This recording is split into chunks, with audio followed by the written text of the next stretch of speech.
En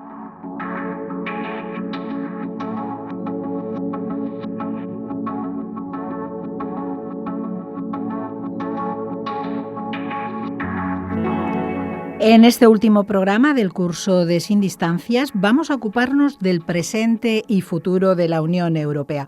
Un presente muy complicado por la grave crisis económica y que está influyendo negativamente en el ánimo de una parte de la población, provocando su escepticismo sobre la Unión. En este año, precisamente, que celebramos el Año Europeo de los Ciudadanos. Muchos son los logros obtenidos, pero todavía quedan nuevos retos por alcanzar que den respuesta a las expectativas de futuro de los ciudadanos de la Unión para mejorar su vida cotidiana. Nos acompaña Enrique Linde, catedrático de Derecho Administrativo, coordinador del Máster Universitario en Intervención de la Administración en la Sociedad. Bienvenido y buenos días. Buenos días. Bien hallada. Europa se encuentra en crisis, en una grave crisis económica. De hecho, está en recesión y parece que sus dirigentes, sus instituciones, no acaban de encontrar la forma de superarla. ¿Cuál es su opinión, su análisis sobre la crisis económica en la Unión Europea, profesor Linde? Yo creo que como preámbulo hay que decir que los gobiernos, las instituciones, solo tienen un sentido y una finalidad, es solucionar los problemas. Ni perpetuarlos, ni simplemente gestionarlos, sino solucionarlos.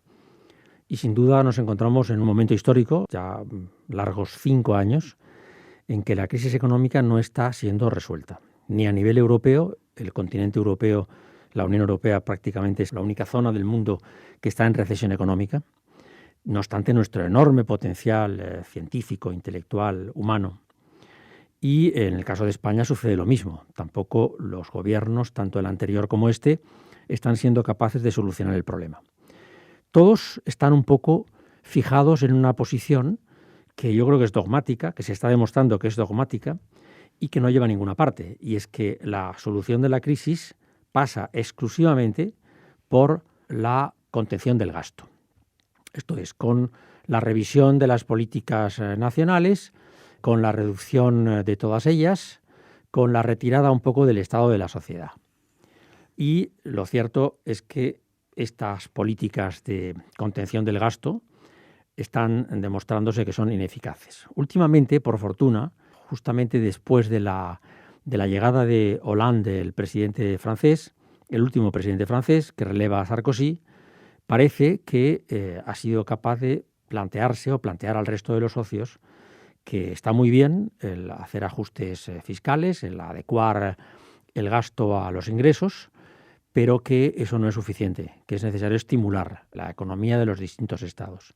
Francia ha comenzado a estar afectada, además, por la recesión, o no está, pero en fin, no está por décimas. Realmente la situación de toda Europa es una situación de pre-recesión, en algunos casos, en otros casos de recesión como el nuestro claramente, y en otros, ya digo, con la posibilidad de entrar en recesión en muy poco tiempo. Pero en fin, es la zona, diríamos, menos activa, menos ahora con menos impulso, con menor vigor del mundo, ¿no?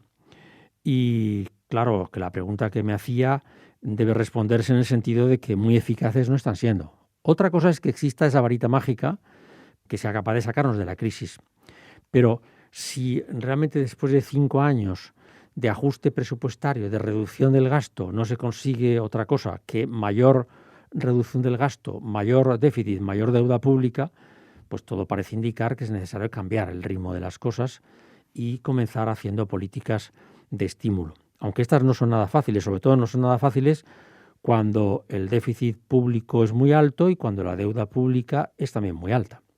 España, para que nos hagamos una idea, cuando se entra en la crisis en 2007-2008 o 2008-2009, resulta que tenía una deuda pública que estaba en torno al 30% del Producto Interior Bruto. Hoy la deuda pública está cercana al 90% del Producto Interior Bruto. Esto significa nada menos que nos hemos gastado 600.000 millones de euros que no teníamos. 600.000.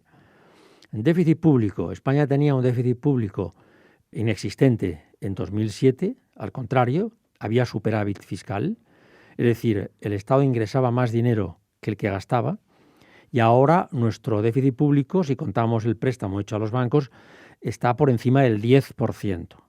Es decir, que, como antes mencionaba, estamos gastando más o menos más de 100.000 millones de euros al año que no tenemos. Y estamos llevándolo a deuda. Estamos adeudando esos 900.000 millones. Y en lo que se refiere a las economías privadas, la cosa no va mejor. Los particulares en nuestro país tienen una deuda que está por encima de los 2 o rondando los 2 billones de euros. Billones de euros. Todo eso hay que pagarlo.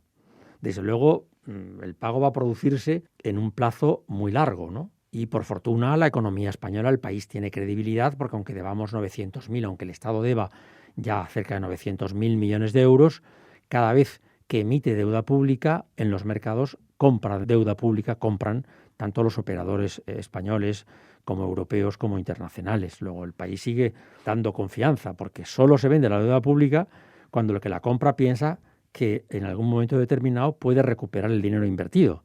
Si no, no sería posible, sería algo realmente demencial que alguien invirtiera a comprar la deuda pública a España si se pensara que España no va a devolverla en un momento determinado. Luego, no hay desconfianza en nuestro país, en contra de lo que se ha manifestado por algunos medios internacionales, deseosos casi siempre de que haya hecatombes, pero no se ve que nuestro país salga adelante. Tenemos solo 16 y pico millones de personas que trabajan, que cotizan en la Seguridad Social, sobre una población de 46 millones.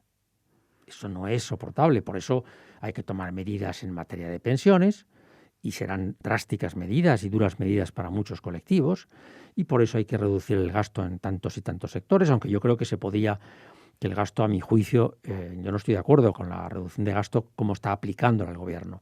Que hay que hacer reducción de gasto, sí, en algunos sectores, pero no justamente la que está haciéndose. Pero bueno, volviendo al tema europeo, confianza. ¿Cómo van a tener confianza los ciudadanos europeos en las instituciones europeas cuando se observa que 5 años después de iniciarse la crisis no salimos de la crisis? No es posible que tengamos confianza.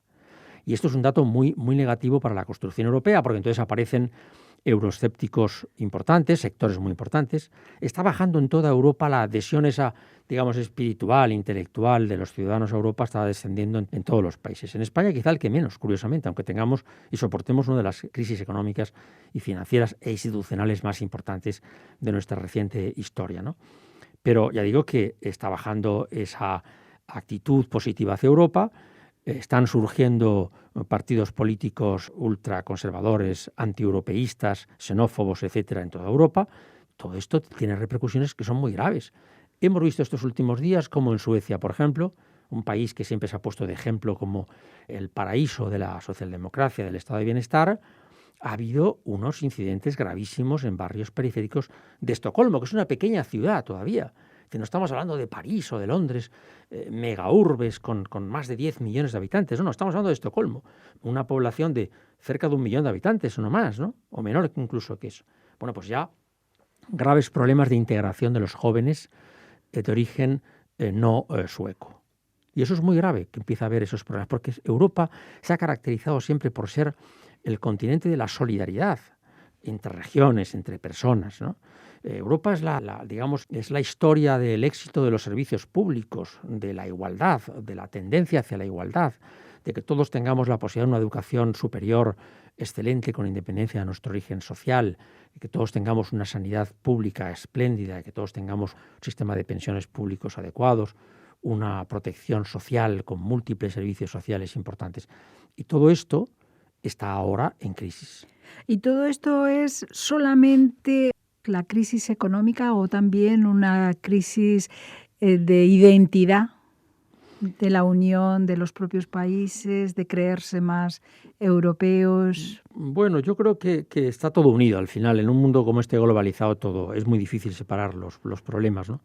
Y bueno, y hay que hacerlo para entenderlo, pero yo creo que no, que la causa fundamental de la crisis es un error mayúsculo que se comete en la Unión Europea, no solo en Alemania, porque aquí se quiere echar por todos la culpa a Alemania. Alemania es una voz más, o no es una voz más, es una voz muy importante, pero entre 27 Estados miembros.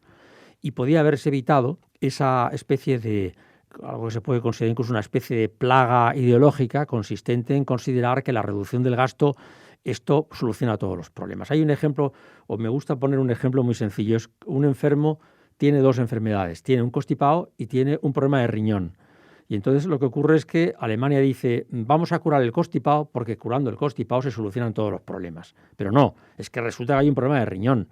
Y usted puede curar el constipado, pero va a seguir la otra enfermedad, está ahí. Y la otra enfermedad es que en un mundo globalizado como el nuestro, naturalmente que Europa va a tener muchos problemas, porque están surgiendo continentes emergentes, países emergentes, que empiezan a producir como nosotros, que empiezan a producir con calidad, tenemos dificultades para vender en los mercados exteriores, empezamos a tener las dificultades derivadas de que somos un pequeño continente, un extremo de Asia, con 500 millones de habitantes en un contexto de 7.000 millones de habitantes, y naturalmente en un contexto globalizado en que había que haber supuesto y haber previsto que China, India, Brasil, etcétera, etcétera, etcétera, Indonesia, que estos países iban a producir productos más baratos que nosotros y con el mismo nivel de calidad que nosotros, que están inundando nuestros mercados y que, sin embargo, nosotros, solo los que son capaces de producir productos de extraordinaria calidad, sectores de electrónica, del automóvil, etcétera, son capaces todavía de tener una posición privilegiada, o de la aeronáutica. Naturalmente que no tenemos grandes competidores. Estados Unidos y Europa son los que están fabricando aviones, pero va a empezar a fabricarlos también China y va a empezar a fabricarlos India, y en fin, eso se puede trasladar a todos los sectores. Es decir, en una economía globalizada todo está muy interrelacionado y ahí también hay que encontrar la causa. Pero sin crecimiento económico, sin estímulo económico, es imposible solucionar el problema fundamental, el del desempleo, que en España es más del doble que en la Unión Europea, pero que también es importante en la Unión Europea.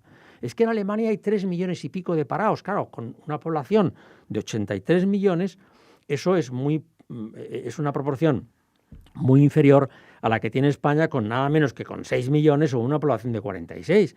Pero en todos los estados de la Unión Europea, en prácticamente la totalidad, hay una población desempleada, desesperada. El Estado ni es capaz de hacer crecer a la economía, ni es capaz tampoco de afrontar los problemas importantes que tienen las personas. Y no se pueden olvidar a las personas. En España lo hemos visto, tenemos el problema no solo de los desahucios, que los tenemos gravísimos, y el Estado no es capaz de reaccionar y de solucionarlo. El Banco Central Europeo le ha llamado la atención al gobierno español. No es una solución suficiente. Es que en Alemania y en los países más desarrollados, cuando una persona le desahucian, el Estado lo reubica en una vivienda de protección oficial, en una vivienda social. Pero ¿cómo se puede dejar a gente en la calle, aunque hayan incumplido sus obligaciones económicas? ¿Cómo se puede a una familia decir, váyase usted y usted va a la calle? ¿Dónde va? ¿Dónde va esa persona? Hay que reubicarla. Eso se hace en Alemania y en otros estados europeos.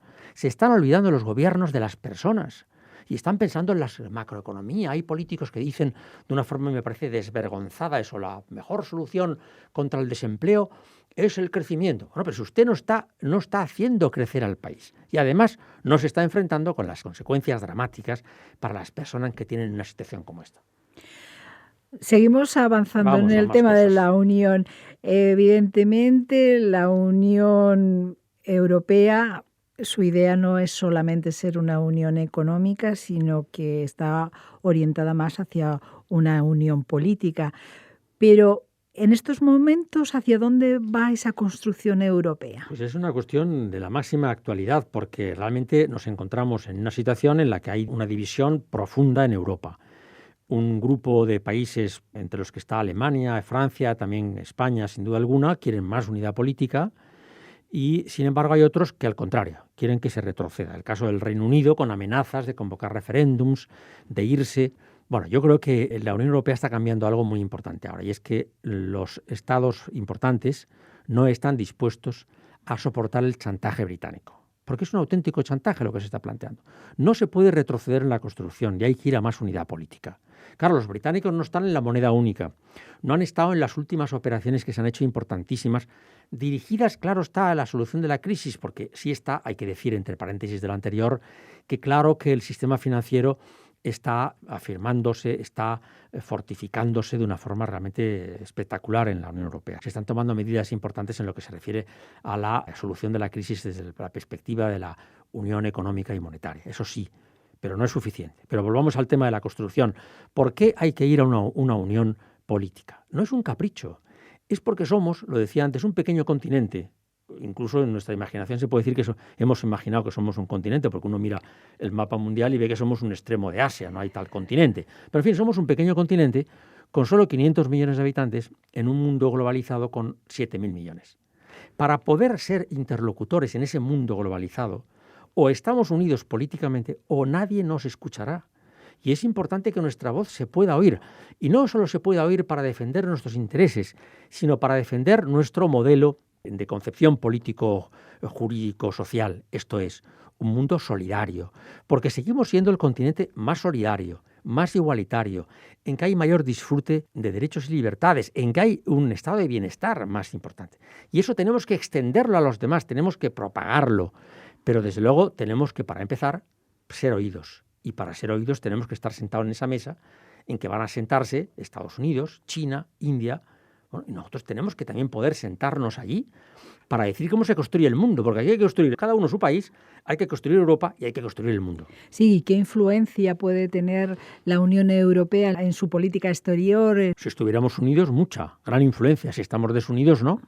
En política exterior estamos totalmente desunidos. Seguimos igual. Cuando aparecen grandes problemas en nuestro contexto, incluso en nuestras proximidades, las posiciones del Reino Unido, de Alemania, de España, de Italia, en lo que pasa en Siria, lo que puede pasar en Israel, son distintas, siguen siendo distintas. Y no podemos continuar así. Tenemos que tener una voz única. Eso quiere decir, o se dice, se traduce, diciendo que es pérdida de soberanía. Bueno, yo creo que hay que desvelar que no hay tal pérdida de soberanía. Lo que sí ocurre es que va a haber pérdida de poder por las élites políticas nacionales.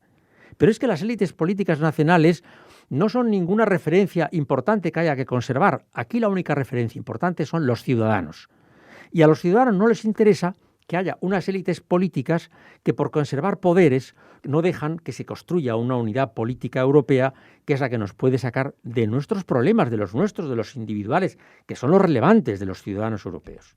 Sí, precisamente este año estamos celebrando el año de la ciudadanía europea, el año de los ciudadanos. Tienen un objetivo principal y es el dar a conocer los derechos de la ciudadanía europea y potenciar también una participación más activa de la sociedad civil dentro de la Unión. Bueno, En estos momentos de crisis en que hay tantos euroescépticos... Bueno, eso es un tema fundamental, porque todas las políticas solo deben estar dirigidas a los ciudadanos. Es que no hay otro objetivo, no debe haber, aunque a veces se olvida. Nosotros vamos a hacer nuestra pequeña contribución a este tema, organizando, las tenemos ya previstas, si no recuerdo mal, son los días 10 y 11 de diciembre, un congreso sobre la ciudadanía europea. Pero para hacerlo de una forma crítica. Las instituciones europeas quieren difundir los derechos. Los derechos los conocemos, los que tenemos, pero no son demasiados y hay que incrementarlos. Nosotros vamos a hablar de las deficiencias en ese congreso, de las deficiencias que tiene la configuración de la ciudadanía europea y de los retos que tiene la ciudadanía europea. Todavía hay problemas de circulación de las personas dentro del territorio de la Unión, beneficiándose de los mismos derechos que tienen los ciudadanos de los otros estados, cuando resulta que hay un principio fundamental en nuestro derecho europeo, que es el de no discriminación por razón de nacionalidad. Hay muchas zonas grises, tremendamente grises, y las instituciones están ancladas todavía en una directiva de 2004 como el avance más importante que ha habido en materia de ciudadanía europea. Y todavía siguen sin ponerse de acuerdo, por ejemplo, en los temas relativos al sistema electoral europeo. Hay multitud de deficiencias. Bueno, vamos a tratar deficiencias y vamos a hacer algo más. Vamos a referirnos a los nuevos retos, porque tenemos que seguir avanzando en la ciudadanía. La ciudadanía no era un término, los derechos que figuran en los tratados no son un término de la ciudadanía, es el inicio de una ciudadanía europea. Y entre otras cosas, un reto que tenemos muy importante es el que se produzca una independización, una autonomía de la ciudadanía europea en relación con la ciudadanía de los distintos Estados miembros. Hay que pensar hasta qué punto hay limitaciones y problemas. El Reino Unido sigue controlando la documentación en su frontera. E Irlanda también. No están en la zona Schengen. El Reino Unido de pronto dicen sus políticos que van a poner medidas restrictivas a la inmigración de búlgaros o rumanos. No pueden ponerlas.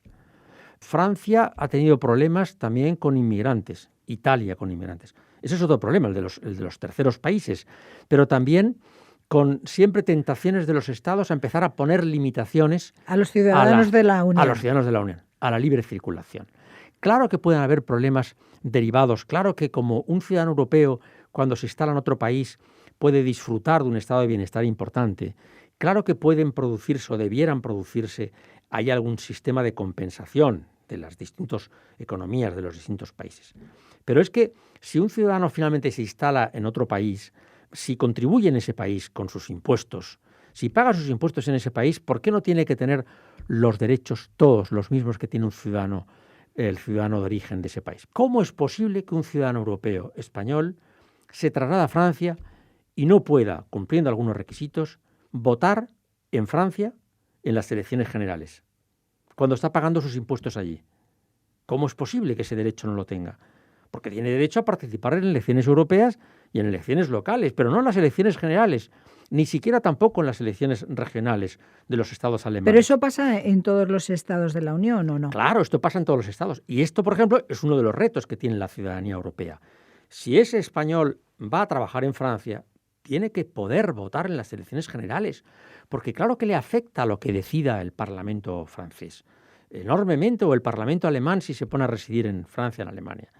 He puesto un solo ejemplo de los avances que tiene que tener, de los retos que tienen los ciudadanos europeos. Claro que la obligación de votar, porque la ciudadanía tiene que llevar implícitas derechos y obligaciones, sin duda alguna también obligaciones. A veces se habla poco en los estados y en Europa de las obligaciones. Y se habla poco porque a los políticos no les gusta que decirles a los ciudadanos cosas que no son agradables a los oídos. No son políticamente correctas. Claro, no son políticamente correctas, pero posiblemente pero los no son correctos reales. son los políticos, pero son reales. Entonces claro que tenemos que tener obligaciones importantes. Tenemos que contribuir para empezar. Los ciudadanos europeos tienen que ser conscientes de que todo este sistema de bienestar se sufraga con los impuestos y se construyen las carreteras, es decir, todo nuestro sistema europeo, que realmente solo es comparable a lo que sucede en Estados Unidos, aunque mejor el nuestro que el de Estados Unidos y que el de cualquier área del mundo, se mantiene con los impuestos. La presión fiscal en Europa ha estado hasta hace muy poco tiempo en el 40%. Es decir, el Estado administraba, para que nos hagamos una idea, el 40% de la riqueza de ese país, que devuelve a los ciudadanos, pero la administra el Estado, ¿no? ¿Por qué cuando vamos a Iberoamérica no nos gusta lo que pasa allí? No nos gusta, pues la razón es bien sencilla, porque ningún estado de América del Sur y de América del Norte, incluido México, soportan una presión fiscal superior al 20%. Y si la presión fiscal no alcanza ese 40% europeo, es imposible pagar los servicios públicos. Una buena sanidad, una buena educación, buenas carreteras, buena asistencia social, buen sistema de pensiones. En Estados Unidos, ¿por qué somos mejor nosotros que ellos? Y claro, estoy diciendo algo que aquí hay muchos españoles que dicen que es lo contrario. Pero esos españoles que dicen lo contrario son esos que pueden mandar a sus hijos a estudiar en una universidad extranjera, que pueden tener una sanidad privada, es decir, que pueden prescindir del estado de bienestar. Pero a la inmensa mayoría de los ciudadanos les gusta una buena sanidad pública, que por cierto está ahora en fase de destrucción, una buena enseñanza pública, que también atraviesa momentos difíciles, un buen sistema de pensiones, y esa es la inmensa mayoría.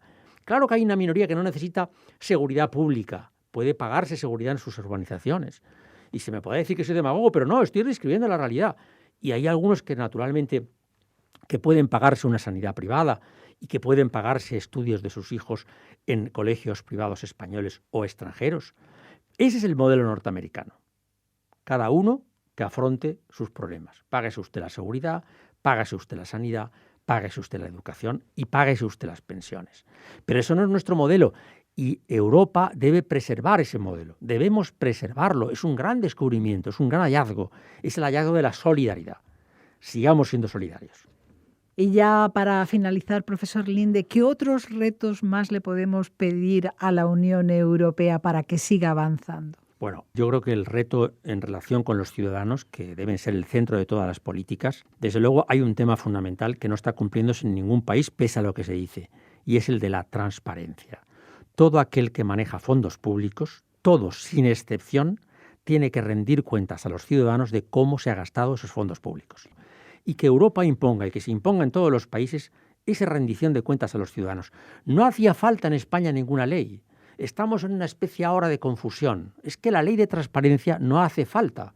Los poderes públicos no han sido transparentes porque no han querido ser transparentes, porque nadie les impide que hubiéramos conocido desde el primer día en que se instaura el régimen democrático en España cómo se gasta el dinero público, con pelos y señales, al céntimo ahora de euro, al céntimo de euro. Quién lo gasta y cómo lo gasta. Y que además se consulta a los ciudadanos con mayor transparencia en qué se quiere gastar el dinero.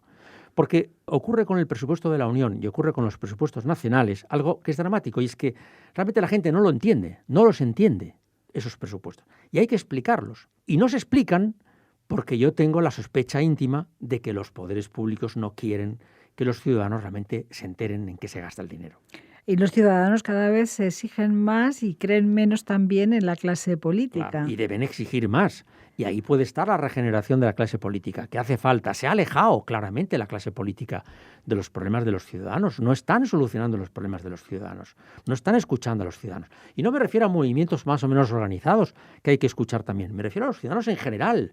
Es que no se está escuchando esos problemas que no son solo el de los que tienen hipotecas que no pueden pagar.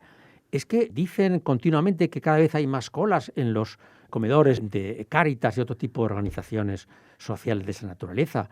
Es que aparecen noticias que realmente son preocupantes de jóvenes que no pueden pagarse la matrícula de los estudios universitarios y que resulta que el Estado no sale para ayudarles. Yo creo que un sistema público educativo es de tal interés para la sociedad que debiera ser totalmente gratuito. Totalmente gratuito. Es que a mí me importa mucho que los jóvenes estudien una serie de carreras, pero claro que debe estar la sociedad interesada en que haya buenos médicos, buenos ingenieros, buenos químicos, buenos físicos, etcétera. Y como estamos interesados todos, porque dependemos al final todos de todos, pues nosotros tendríamos que intentar sufragar la educación. Luego, entonces, hay que invertir más en educación y más invertir en sanidad. Y el dinero que se invierte en educación y sanidad es algo que no se puede pensar bajo ningún concepto que sea un gasto superfluo. Es fundamental tener una población sana rinde más, en todos los sentidos es más ciudadana, y una población más culta, en todos los sentidos más educada, en todos los sentidos repercute favorablemente en la sociedad. De manera que más inversión en sanidad y más inversión en educación. Claro que se puede hacer esfuerzos para que la inversión sea más juiciosa, más eficiente, sin duda alguna. Pero si comparamos lo que se destina en España a educación y sanidad con lo que se destina en los países de nuestro entorno, estamos muy por debajo de la media europea. Eso significa algo. Después nos quejamos de nuestro atraso, de que no tenemos premios Nobel. ¿Pero cómo vamos a tenerlos si no hacemos la inversión que hace Estados Unidos o que hace, por cierto, por ejemplo, Corea del Sur? Un dato muy interesante. El presidente de Naciones Unidas estuvo en España y en una intervención improvisada contó que él había sido un niño en Corea del Sur, él es ciudadano coreano, en una sociedad agrícola y atrasada. Corea se ha convertido en una gran potencia industrial. Pero vayan ustedes a mirar a ver lo que invierte en investigación. Y resulta que es el primer país prácticamente del mundo en porcentaje de su Producto Interior Bruto invertido en investigación. No es un milagro el coreano del sur por casualidad. Es el resultado de ser sensatos y de pensar que el futuro dependía de la inversión en educación y en investigación. ¿Podemos hacerlo? ¿Por qué no lo hacemos? Pues son muchos los retos que la Unión Europea tiene, como ha dicho, con sus ciudadanos, para que todos nos sintamos más integrados dentro de la Unión Europea y cada vez seamos más ciudadanos europeos y menos administrados. Tenemos que ser ciudadanos. Eso significa tener obligaciones, pero también tener derechos. No olvidarnos nunca también de las obligaciones. En España somos muy propensos a olvidarnos de las obligaciones como ciudadanos. Y ser buen ciudadano es pagar los impuestos, no evadir impuestos y, en fin, y otras tantas contribuciones que hay que hacer a la sociedad. Profesor Linde, muchísimas gracias por haber acudido a estos micrófonos para cerrar este curso radiofónico de la UNED en Radio 3. Gracias y le espero en el próximo curso. Muchas gracias.